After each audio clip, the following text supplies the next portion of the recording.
Okay, so this demo is going to be a one-sided rivet. And when I say one-sided rivet, the last demo that I did was a rivet that went through two pieces of metal. So we had a hammer on both sides in order for the head of that rivet to peen over enough to capture the two pieces of metal. On this one, this is a single-sided rivet where I've taken this piece of wire, and this is 12 gauge brass wire, and I've soldered it to this piece of material. So on the back side, you can see there is no hole, there's no protrusion out there. It's just been soldered to this piece of metal.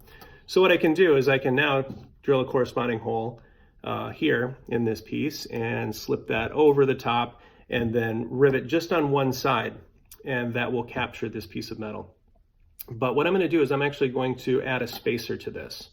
So I will get some dimension. So this is a sample piece here of a tube rivet. These are tube rivets instead of pin rivets, but the idea is exactly the same. We have a piece of tubing that sleeves over the rivet. And if your tolerances are correct when you're drilling your holes, that tube will prevent the two pieces of metal from closing down to one another.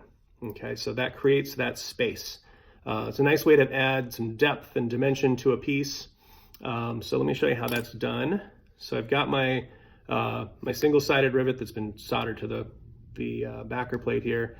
I have a piece of tubing, this little piece of silver tubing here, that is the appropriate inside diameter to sleeve over that pin.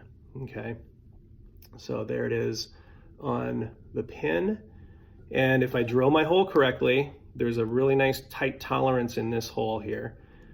When I push that down, that sleeve prevents these two pieces from coming in contact with one another.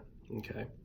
I just soldered this piece here. So this bottom backer plate is freshly annealed. Actually, everything is freshly annealed. So it's quite soft.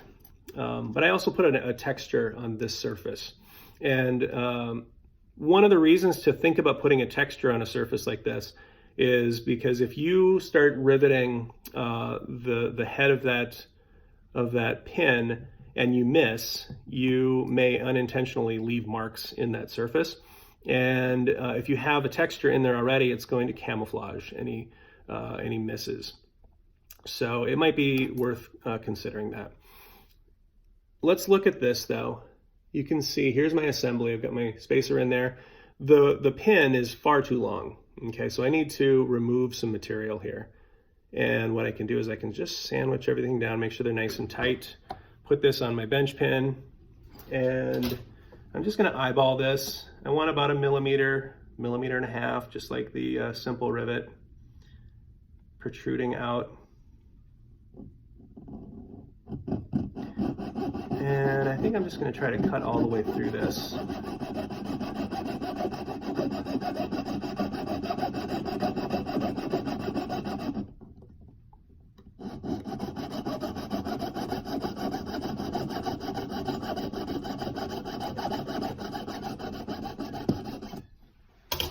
And most of the way through, I could probably just snap that off. Oh, I could have gone a little further. Might be easier if I grab my parallel pliers. Okay. Let me straighten things out again. Take my file. I'm going to knock that burr off the top of that rivet. Put everything back together, and then we will rivet that down. So there it is. You can see I've got a little bit hanging up there. That's my millimeter to a millimeter and a half. And we will take our ball peen hammer and we're just going to start to tap that head.